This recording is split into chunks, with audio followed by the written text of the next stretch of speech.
حضرت فاطمہ کا یہ حال ہے 12 ربیع الاول کو، حضرت عمر کا یہ حال ہے 12 ربیع الاول کو، حضرت انس کا یہ حال ہے 12 ربیع الاول کو، پورے مدینے کا یہ حال ہے 12 ربیع الاول کو۔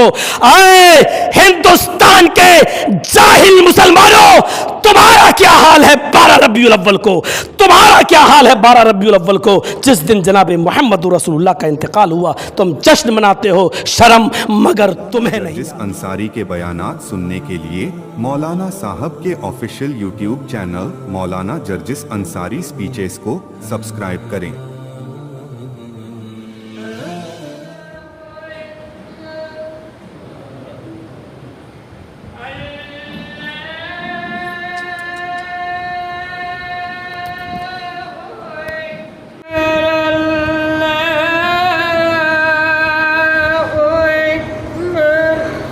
اللہ اکبر، اللہ اکبر۔ أشهد أن لا إله إلا الله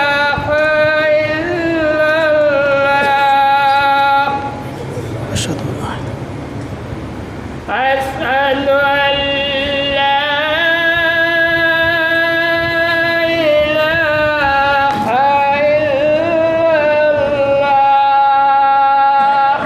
اشہد ان لا الہ الا اللہ أشهد أن محمدا رسول الله اشہد ان أشهد أن محمدا رسول الله اشہد ان محمد رسول اللہ۔ حي على الصلاة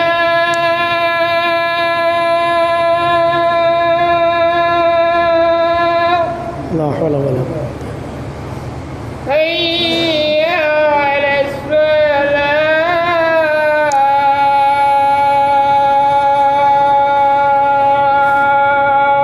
لا حول ولا قوة۔ حي على الفلاح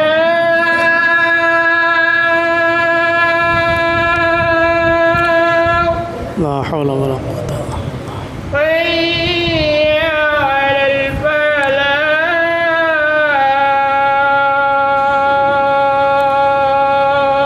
لا حول ولا قوة۔ الله أكبر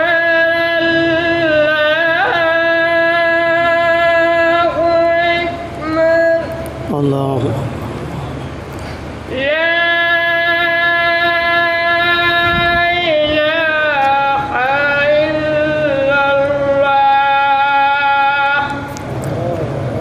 لا إله إلا الله لا الہ الا اللہ۔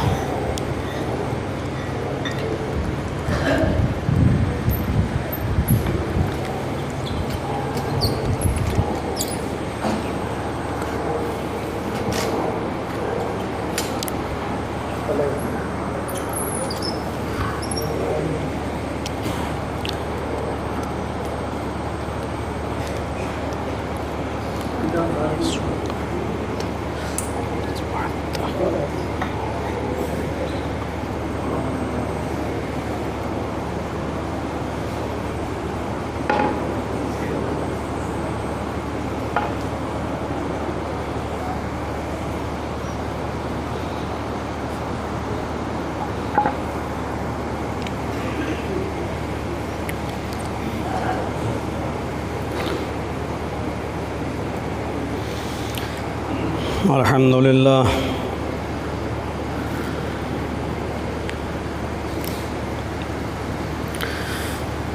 الحمد للہ نحمده ونستعینه ونستغفره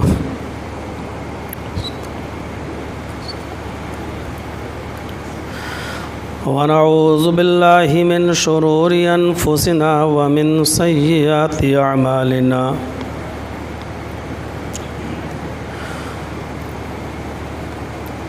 من يهده الله فلا مضل له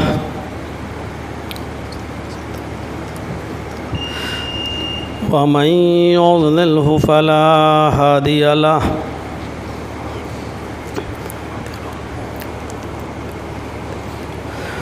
وأشهد أن لا إله إلا الله وحده لا شريك له وأشهد أن محمدًا عبده ورسوله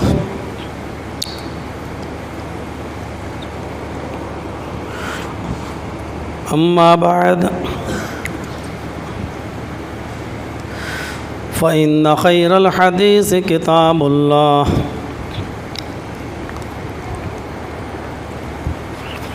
وخير الهدي هدي محمد صلى الله عليه وسلم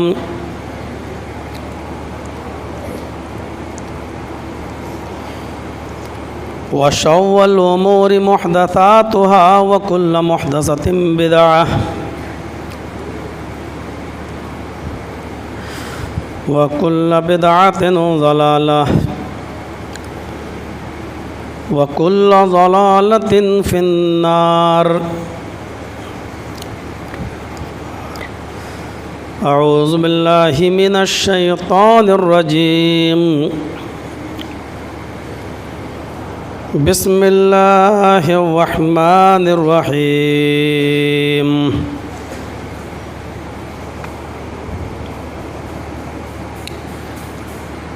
قل إن كان آباؤكم وأبناؤكم وإخوانكم وأزواجكم وعشيرتكم وأموال اقترفتموها وتجارة تخشون كسادها ومساكن ترضونها أحب إليكم من الله ورسوله وجهاد في سبيله فتربصوا حتى يأتي الله بأمره رب اشرح لي صدري ويسر لي أمري واحلل عقدة من لساني يفقهوا قولي رب زدني علما اللهم رب زدنی علما آمین۔ ہر قسم کی تعریف اور ساری خوبیوں کا مالک صرف اللہ رب العالمین ہے۔ وہی اس کائنات کا خالق ہے، وہی اس کائنات کا مالک ہے، وہی ہم سب کا رازق ہے، وہی ہمارے گناہوں کو بخشنے والا اور رحم کرنے والا غفور الرحیم ہے، اور بہت ہی زیادہ بخشنے والا غفار بھی ہے، بہت ہی زیادہ رحم کرنے والا رحمان بھی ہے، اور وہی ذات وحدہ لا شریک ہے، احکم الحاکمین ہے، رب العالمین ہے، رب العرش العظیم ہے،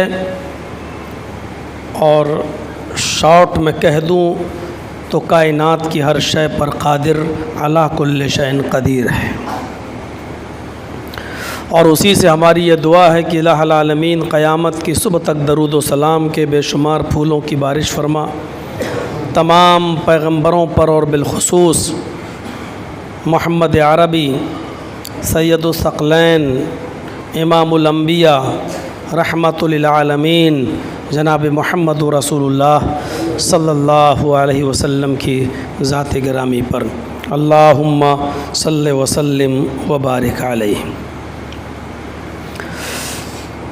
شمس پور ضلع ایٹا کا جو ایک گاؤں ہے آپ جس میں رہتے ہیں، اس میں میری آمد کوئی پہلی بار نہیں ہو رہی ہے، میں اس سے پہلے بھی کئی بار یہاں آ چکا ہوں، اور کل شام تک کوئی پروگرام یہاں آنے کا نہیں تھا، پھر اچانک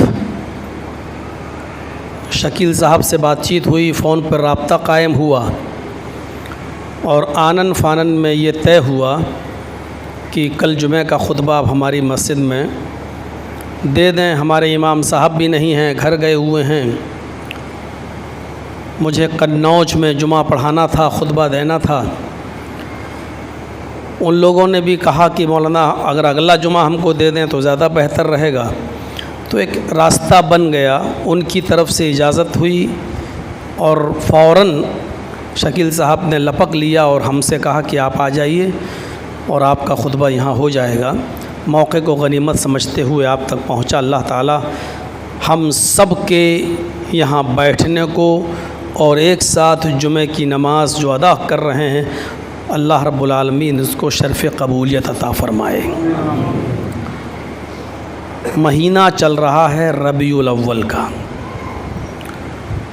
اور پرسوں اس کی 12 تاریخ بھی ہے۔ اس میں کوئی شک نہیں کہ یہ مہینہ بہت ہی بابرکت ہے اور بہتر ہے، اور کیوں نہ ہو، کیونکہ اس مہینے میں کائنات کی سب سے افضل مخلوق اور امام الانبیاء اور سید الانس والجن، انسانوں اور جناتوں کے سردار اور ساری کائنات کی سب سے افضل مخلوق، تمام پیغمبروں کے امام جناب محمد رسول اللہ صلی اللہ علیہ وسلم کی پیدائش ہوئی۔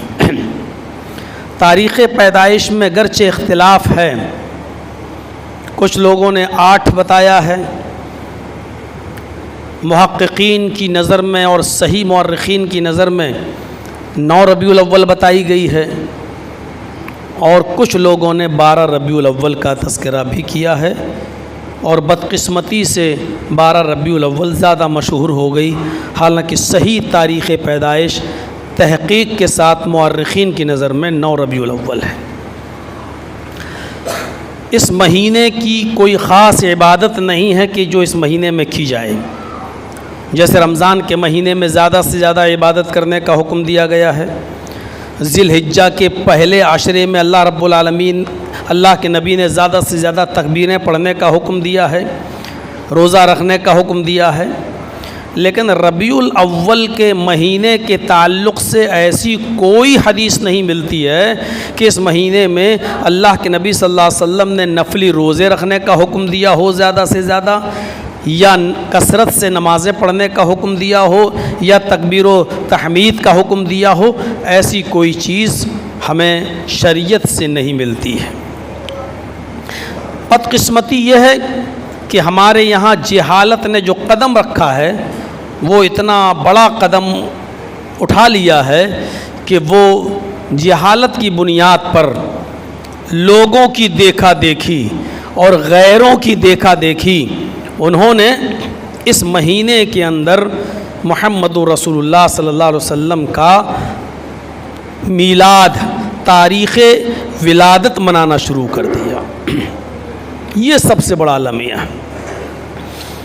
اور دلیل جب ان سے پوچھو کہ کس بنیاد پر آپ جشن مناتے ہو، تو دلیل یہ دیتے ہیں، کیا ہمارے نبی کی حیثیت دوسروں سے کم ہے کیا؟ جب جنماشٹمی بنائی جا سکتی ہے، کرشن جی کا جنم دن منایا جا سکتا ہے، رام نومی منائی جا سکتی ہے، رام چندر جی کا جنم دن منایا جا سکتا ہے، اور عیسیٰ مسیح کی تاریخ ولادت منائی جا سکتی ہے 25 دسمبر، مہاتما گاندھی کی 2 اکتوبر، تو کیا ہمارے نبی جناب محمد رسول اللہ صلی اللہ علیہ وسلم کا مقام و مرتبہ کم ہے ان سے؟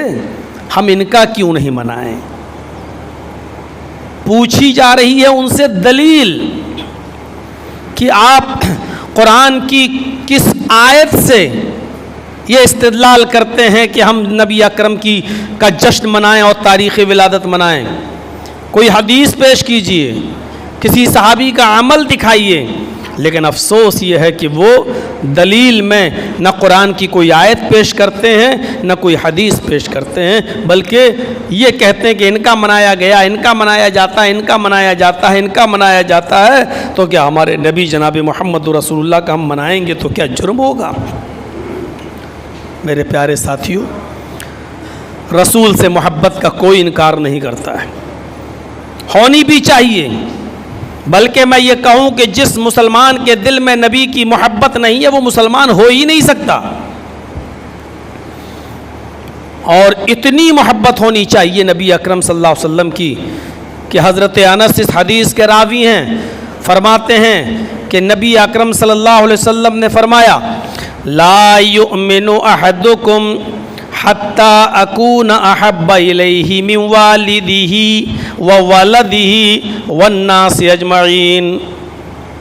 یہ ہے بخاری شریف کی حدیث کے الفاظ، اور یہ ہے مسلم شریف کی حدیث کے الفاظ کہ تم میں سے کوئی بھی شخص اس وقت تک مومن نہیں ہو سکتا، لا یؤمن احدکم، کوئی ایک شخص بھی اس وقت تک مومن ہو ہی نہیں سکتا جب تک کہ میں اس کی نظر میں حتی اکون احب الیہ من والدہ وولدہ، جب تک کہ میں اس کی نظر میں اس کے باپ سے زیادہ محبوب نہ ہو جاؤں، اس کی اولاد سے زیادہ محبوب نہ ہو جاؤں. دو جملے، باپ سے بھی زیادہ جب تک وہ مجھ سے محبت نہ کرنے لگے، اور اپنی اولاد سے بھی زیادہ مجھ سے محبت نہ کرنے لگے. اور ان دو جملوں کے بعد پھر فرمایا والناس اجمعین، اور ساری دنیا کی انسانیت سے سب سے زیادہ، ان سے بھی زیادہ مجھ سے محبت نہ کرنے لگے اور مجھے چاہنے والا نہ ہو جائے اور مجھے محبوب نہ بنا لے، تب تک وہ مومن نہیں ہو سکتا. ان جملوں پر غور کیجیے. آپ نے یہ نہیں کہا کہ اپنے باپ سے زیادہ چاہنے والا مومن نہیں، پہلے لا یؤمنو کہا، وہ مومن نہیں. عقل دوڑاؤ. ہر آدمی سوچے گا اللہ میں تو اسلام لایا ہوں، کلمہ پڑھا ہوں، نمازیں پڑھتا ہوں، روزہ رکھتا ہوں، حج کرتا ہوں، زکوٰۃ دیتا ہوں، رمضان کے پورے مہینے کے روزے رکھتا ہوں، قرآن کی تلاوت کرتا ہوں، اللہ کے نبی کہہ رہے ہیں وہ مومن نہیں ہو سکتا. کون مومن نہیں ہو سکتا؟ ہر مسلمان غور کرے گا کہ کس کو کہا جا رہا ہے کہ وہ مومن نہیں ہو سکتا. فرمایا جو اپنے باپ سے زیادہ مجھے محبوب نہ بنا لے، جو اپنی اولاد سے زیادہ مجھے محبوب نہ بنا لے، والناس اجمعین، اپنے رشتہ دار، اقربا، اڑوسی پڑوسی اور تمام دنیا والوں سے زیادہ جب تک وہ مجھے چہیتا اور محبوب نہ مان لے اور بنا لے، اس وقت تک وہ مومن نہیں ہو سکتا. پڑھتے رہو نمازیں، رکھتے رہو روزے، کرتے رہو حج، لیکن اگر باپ سے زیادہ محمد رسول اللہ صلی اللہ علیہ وسلم ہمیں پیارے نہیں ہیں، اولاد سے زیادہ اگر محمد رسول اللہ ہمیں عزیز نہیں ہے، اور ساری دنیا کے انسانوں سے زیادہ اگر رسول اللہ ہمیں عزیز نہیں ہے، تو ہمارا ایمان ناقص. اسی بات کو اللہ تبارک و تعالی نے قرآن کریم کے اندر نبی اکرم صلی اللہ علیہ وسلم سے اعلان کروا کے کہلوا دیا ہے.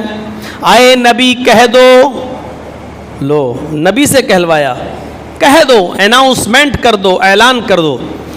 قل ان کان آباؤکم وابناؤکم واخوانکم وازواجکم وعشیرتکم واموال اقترفتموها وتجارۃ تخشون کسادها ومساکن ترضونها احب الیکم من اللہ ورسولہ وجہاد فی سبیلہ فتربصوا حتی یاتی اللہ بامرہ. نوٹ کریے، اتنی چیزوں کا نام لے لیا، آپ گن نہیں پائیں گے، ایک ایک کر کے گنتے جائیے. اے نبی کہہ دو ان کان آباؤکم، اگر تمہیں تمہارے آبا و اجداد، باپ دادا، ایک، وابناؤکم، اور تمہیں تمہاری اولادیں، بیٹے بیٹیاں، پوتے پوتیاں، نواسے نواسیاں، سب اس میں شامل ہو گئے. اے نبی اعلان کر دو، اے نبی کہہ دو کہ اگر تمہیں تمہارے آبا و اجداد، تمہارے باپ دادا، اور تمہیں تمہاری اولادیں، بیٹے بیٹیاں، پوتے پوتیاں، نواسے نواسیاں، وَإِخْوَانُكُمْ، اور تمہیں تمہارے بھائی، ایک ایک کو گنا رہا ہے اللہ، اور تمہیں تمہارے بھائی بند، وَأَزْوَاجُكُمْ، اور تمہیں تمہاری بیویاں، وَعَشِيرَتُكُمْ، اور تمہیں تمہارا خاندان. اب کیا بچا؟ آبا و اجداد باپ دادا، اولاد بیٹے بیٹیاں پوتے پوتیاں نواسے نواسیاں اور بھائی اور بیویاں، اور آگے والا جملہ وعشیرتکم، اور تمہیں تمہارا خاندان، کنبہ اور قبیلہ. چلو یہ تو ہو گئے رشتے، ان سے محبت ہوتی ہے لوگوں کو. اب آئیے دوسری طرف، وَأَمْوَالٌ اقْتَرَفْتُمُوهَا، اور تمہیں تمہارا وہ مال جس کو تم نے بڑی محنت سے کمایا ہے. آدمی کو مال و دولت سے بھی محبت ہوتی ہے. وَأَمْوَالٌ اقْتَرَفْتُمُوهَا، اور تمہیں تمہارا وہ مال جس کو تم نے بڑی محنت سے کمایا ہے. وَتِجَارَةٌ تَخْشَوْنَ كَسَادَهَا، اور تمہارا وہ بزنس جس کے نقصان کا تمہیں ڈر لگا رہتا ہے. کسان ہے، کھیتی اناج بویا ہے، اللہ یہ بارش نہ ہو جائے پورا سڑ جائے گا غلہ، اناج ہے پورا برباد ہو جائے گا. میرا ٹرک پر مال لد کر آ رہا ہے، راستے میں کہیں بارش ہو گئی سڑ جائے گا.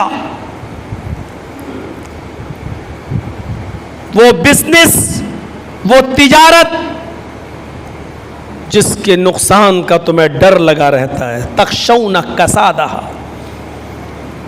مارکیٹ کہیں پھیکا نہ ہو جائے.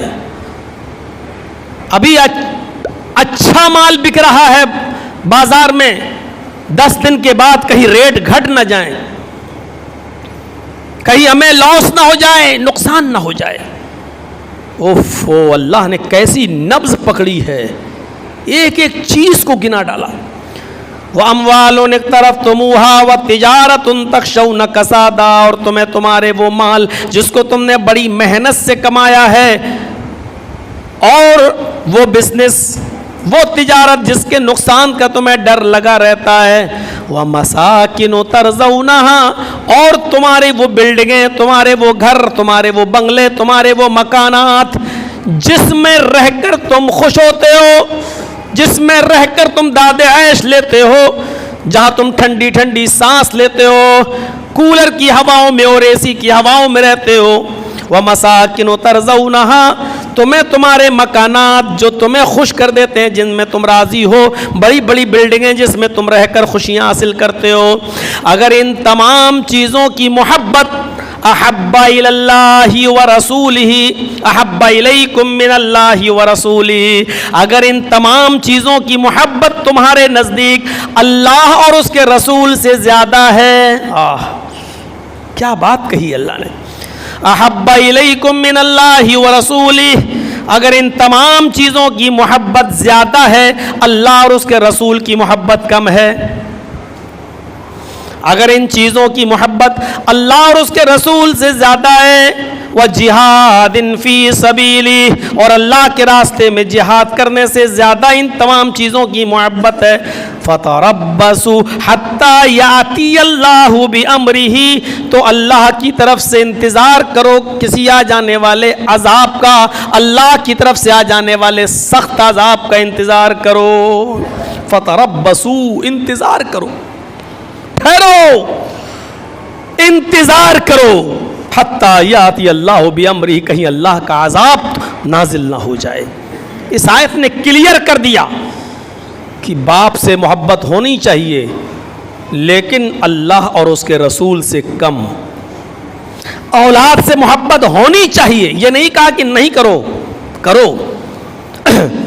باپ دادا آبا و اجداد سے محبت ہو، اولاد سے ہو، بھائیوں سے ہو، بیوی سے ہو، خاندان سے ہو، کوئی منع نہیں کیا ہے، لیکن اللہ اور اس کے رسول کی محبت سے کم ہو. میرے ہاتھ میں اگر کوئی قیمتی گھڑی ہو، مان لو سونے کی گھڑی ہو، اور جنگل میں مجھے 10-15 لوگ پکڑ کے گھیر لیں اور کہیں کہ گھڑی اتار، ان کے ہاتھ میں چاقو ہو اور کہیں گھڑی اتار، گھڑی بہت قیمتی ہے، حالانکہ سونے کی گھڑی مرد کے لیے سونا حرام ہے، ایک مثال دے رہا ہوں میں، صاحب بہت قیمتی گھڑی ہے، میں کیسے دے دوں، بڑی محنت سے پیسہ کمایا کر اس کو خریدا تھا، میں کیسے دے دوں. ان لوگوں نے پکڑ لیا، چاقو نکال لیا، ہاتھ پہ رکھ دیا اور کہا سن گھڑی دے رہا یا نہیں دے رہا یا میں ہاتھ کاٹ ڈالوں. انہوں نے چھری آپ کے چاقو آپ کی کوہنی پر رکھ دیا, آپ کے ہاتھ کو ٹائٹ پکڑ لیا. گھڑی دے رہا یا ہاتھ کاٹ دوں؟ گھڑی بھی پیاری, ہاتھ بھی پیارا, لیکن عقل مند انسان کون ہے؟ عقل مند انسان کون ہے؟ عقل مند انسان وہ ہے جو گھڑی دے دے اور اپنے ہاتھ کو بچا لے. ہاتھ سلامت رہے گا تو محنت و مزدوری کر کے گھڑی اور بھی خرید لے گا, لیکن اگر گھڑی کے بچانے کے چکر میں گھڑی بھی گئی اور ہاتھ بھی گیا تو یہ تو بڑا بے وقوف انسان ہوگا. اس کو محبت گھڑی سے بھی ہے, اس کو محبت ہاتھ سے بھی ہے, لیکن دونوں میں سے ایک چیز کی قربانی دینے کا موقع ہے, ایک چیز کی قربانی دینا پڑ رہی ہے, تو عقل مند انسان وہ ہے جو گھڑی کی قربانی دے دے اور اپنا ہاتھ بچا لے. اسی طریقے سے وہ تمام لوگ مل کر یہ کہیں کہ ہاتھ کٹا لے, یہ ہاتھ دے مجھے, تیرا ہاتھ کٹے گا, اور آپ ہاتھ بچانے کے چکر میں کھینچے اپنا, اور انہوں نے چھرا لے کر پیٹ پہ گھونپنے کے لیے تیار, کہا کہ بول ہاتھ کٹا رہا ہے یا پھر میں چاقو مار کر تیری جان لے لوں, ابھی قتل کر دوں گا, تیرا مرڈر کر دوں گا. ہاتھ بھی پیارا, جان بھی پیاری, لیکن دونوں میں سے کسی ایک چیز کی قربانی دینے کا وقت ہے. ایک چیز کی قربانی دے دیں گے تو دوسری چیز بچ جائے گی. تو یہاں عقل مند انسان وہ ہے جو اپنے ہاتھ کی قربانی دے دے اور اپنی جان بچا لے. کم سے کم وہ اپنی اولاد کے سامنے, اپنے ماں باپ کے سامنے, اپنے بیوی بچوں کے سامنے موجود تو رہے گا, ان کی خیر خیریت تو لیتا رہے گا. اگر جان ہی چلی گئی تو فائدہ کیا ہاتھ کو بچانے کے چکر میں.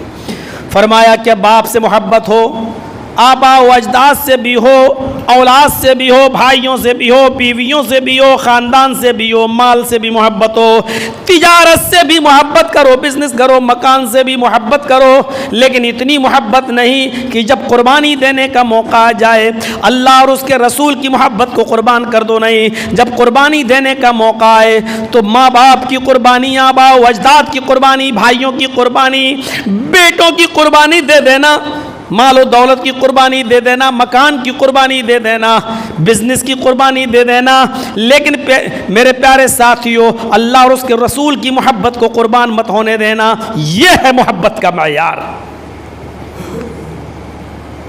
حضرت ابو بکر صدیق رضی اللہ تعالیٰ عنہ جنگ بدر میں لڑ رہے ہیں, اور لڑتے لڑتے ان کا ہی بیٹا عبد الرحمن ابو جہل کا ساتھ دے رہا ہے. اس وقت تک مسلمان نہیں ہوا تھا. جنگ بدر ختم ہو جاتی ہے, ایک دن بیٹا اسلام بھی لے آتا ہے, اور کافی دنوں کے بعد ماں باپ بیٹا سب کھانا کھانے کے لیے دسترخوان پر بیٹھے ہیں. بیٹے نے یاد دلایا, امی زندہ ہیں, سلامت ہیں ابو ہمارے, جنگ بدر میں ان کو ڈھونڈ رہا تھا, اور میری تلوار ان کی گردن کو کاٹنا چاہتی تھی, لیکن جب یہ میرے سامنے آ جاتے تھے لڑتے لڑتے, اور میں دیکھتا تھا یہ میرا باپ ہے, تو میں تلوار ہٹا لیتا تھا اور نظریں بچا لیتا تھا کہ میرے ہاتھ سے باپ کی گردن نہ کٹ جائے. جاتا تھا ان کے قریب, تلوار اٹھاتا تھا, یہ نظر اٹھا کے ایسے دیکھتے تھے, میں دیکھتا تھا یہ تو میرے باپ ہیں, میں چھوڑ دیتا تھا, آگے بڑھ جاتا تھا. امی اگر یہ نظریں اٹھا کے نہ دیکھتے تو گردن کٹ جاتی, آج تم بیوہ ہو جاتی. ابو بکر صدیق کا جواب کیا تھا, اے میرے بیٹے میدان جنگ میں بار بار میں تیری تلوار ہی کے نیچے کیوں آ رہا تھا, یہ غور نہیں کیا؟ کہاں ابو بار بار آپ میری تلوار کے نیچے آ رہے تھے, وجہ کیا تھی؟ کہا بیٹے میدان جنگ میں بھی تجھی کو ڈھونڈ رہا تھا اور تجھی کو قتل کرنے کے لیے جا رہا تھا. جب میں تلوار اٹھاتا تھا تب تک تو میرے اوپر حاوی ہو جاتا تھا, میں نظریں اٹھاتا تھا تو باپ سمجھ کے چھوڑ دیتا تھا, لیکن اللہ کی قسم اگر میدان جنگ میں تو میری تلوار کے نیچے آ گیا ہوتا, اگر بدر کے میدان میں تو میری تلوار کے نیچے آ گیا ہوتا اور تو اپنا سر اٹھاتا، میں دیکھ بھی لیتا کہ یہ میرا بیٹا ہے، اس کے باوجود میں تیری گردن پر تلوار چلا دیتا، اس لیے نہیں کہ یہ میرے بیٹے کی گردن، بلکہ اس لیے مارتا کہ جناب محمد رسول اللہ کا دشمن ہے، اس لیے میں تجھے قتل کر دیتا اور مجھے کوئی بھی افسوس نہیں ہوتا۔ اپنی اولاد سے بھی زیادہ ابو بکر صدیق کا یہ جواب آپ کو کیسا لگ رہا ہے؟ اور رئیس المنافقین کو دیکھو، اس کے بیٹے نے اپنے باپ کی گردن پر تلوار رکھ لی اور کہا کہ ابو مکے سے مدینے سے بھاگنے نہیں دوں گا، بارڈر پر کھڑے ہو، تلوار میری آپ کی گردن پر ہے۔ آپ نے میرے نبی جناب محمد رسول اللہ کو گالی دی ہے، آپ نے کہا ہے لا یخرجن العز منها الاذل، عزت والا ذلیل انسان کو مدینے سے نکال دے گا۔ آپ نے اپنے آپ کو عزت والا اور محمد رسول اللہ کو ذلیل کہا ہے۔ یہ تلوار میری گردن آپ کی گردن پر رکھی ہوئی ہے، اگر ایک قدم بھی آگے بڑھایا تو گردن کاٹ دوں گا جب تک محمد رسول اللہ آپ کا فیصلہ نہ کر دیں۔ اللہ کے نبی صلی اللہ علیہ وسلم نے پوچھا کیا بات ہے؟ آئے عبداللہ ابن ابی کے بیٹے عبداللہ کی اپنے باپ کی گردن پر تلوار کیوں رکھے ہو؟ پورا واقعہ بیان کر دیا۔ فرمایا تمہارے باپ کا حکم کیا ہوتا ہے؟ جبرائیل مجھے بتائیں گے، اللہ رب العالمین آرڈر دے گا۔ عبداللہ ابن ابی کے بیٹے نے جو جملہ کہا اس جملے کو سنو۔ فرمایا اللہ کے رسول آپ ابھی رکے ہوئے ہیں، کیوں؟ فرمایا جبرائیل کے آنے کا انتظار کر رہے ہیں کہ دیکھیں اللہ کی طرف سے تیرے باپ کے لیے کیا حکم ہوتا ہے۔ فرمایا عبداللہ ابن ابی کے بیٹے نے اے اللہ کے نبی اگر آسمان سے جبرائیل میرے باپ کے قتل کا آرڈر لے کر آئیں، میرے باپ کے قتل کا حکم لے کر آئیں تو اے اللہ کے نبی یہ حکم کسی اور کو مت دینا، یہ مجھے دینا۔ آپ حکم دیں گے میں اپنے باپ کی گردن کاٹ کر آپ کے قدموں پہ ڈال دوں گا۔ میرے بھائیوں یہ لوگ بھی تو ایمان والے تھے، یہ لوگ بھی تو مومن تھے، یہ لوگ بھی تو اپنے ماں باپ اور اپنی اولاد سے محبت کرتے تھے، لیکن ہاں اللہ اور اس کے رسول کی محبت جب آ جاتی تھی اور دونوں محبتوں میں سے کسی ایک محبت کو قربان کرنا پڑتا تھا تو وہ ماں باپ اولاد کی محبت قربان کر دیا کرتے تھے، لیکن اللہ اور اس کے رسول کی محبت کو قربان نہیں کرتے تھے۔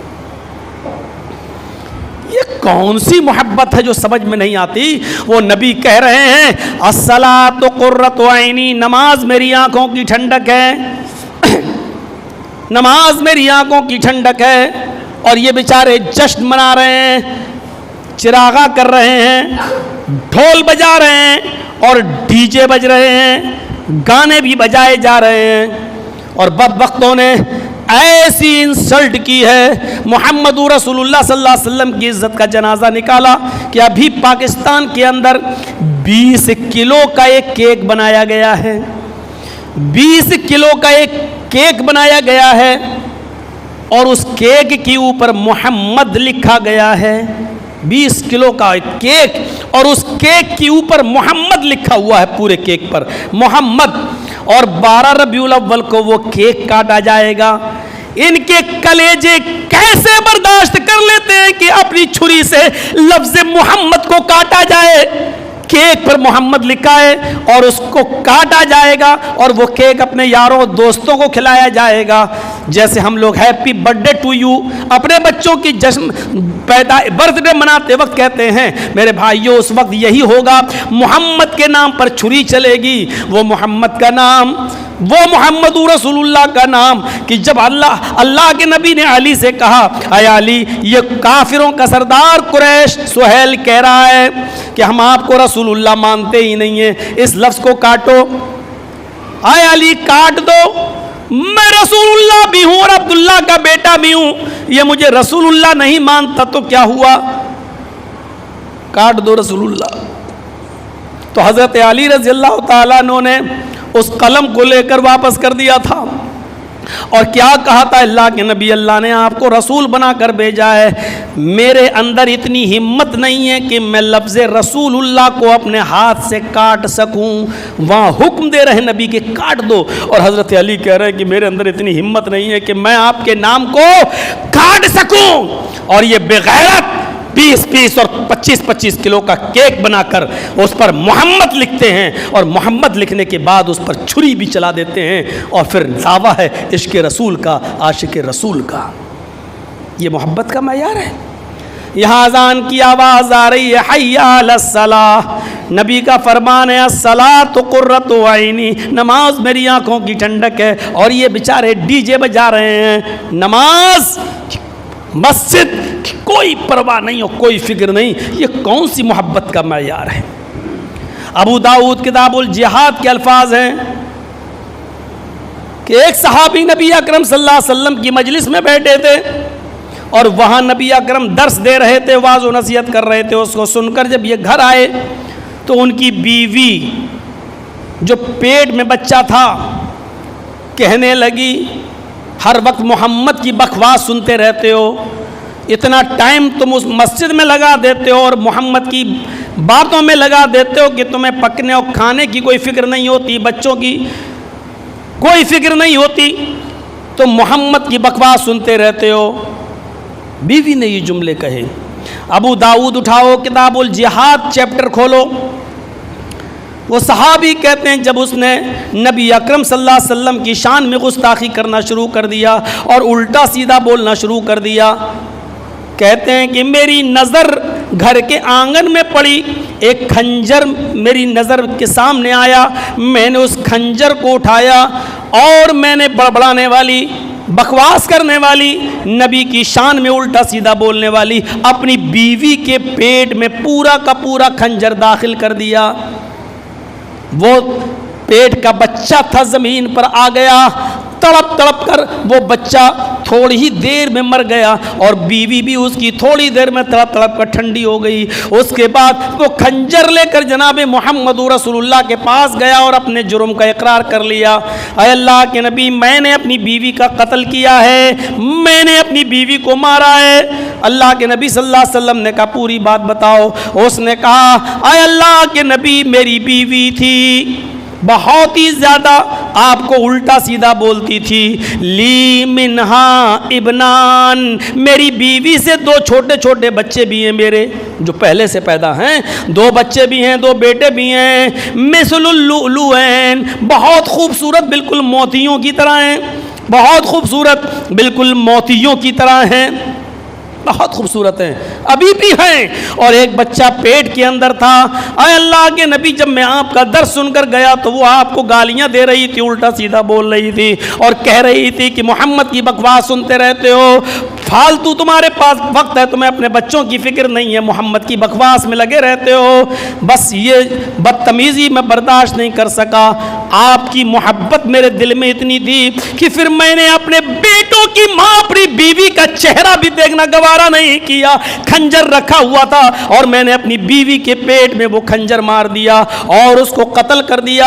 اے اللہ کے نبی اس جرم کی سزا میں اگر مجھے قتل کرنا ہے تو آپ کر سکتے ہیں، میں اپنی بیوی کو قتل تو کر سکتا ہوں لیکن آپ کی شان میں گستاخی برداشت نہیں کر سکتا۔ آپ نے تھوڑی دیر غور کیا اور غور کرنے کے بعد فرمایا جاؤ تمہیں آزاد کیا جاتا ہے، میں اللہ کے سپاہیوں سے انتقام نہیں لیتا۔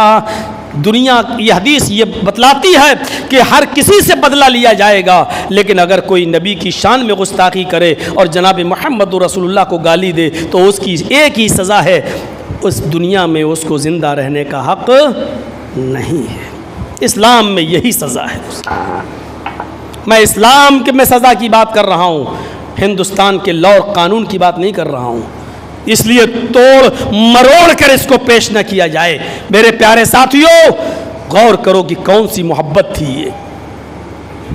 ہم محبت کے دعوے دار تو ہیں لیکن ابھی شادی کر کے دیکھ لیجیے اپنے بیٹے کی یا بیٹی کی، ساری باتیں آپ کو اپنی عورتوں کی اور اپنے گھر کی لیڈیز کی ماننا پڑیں گی۔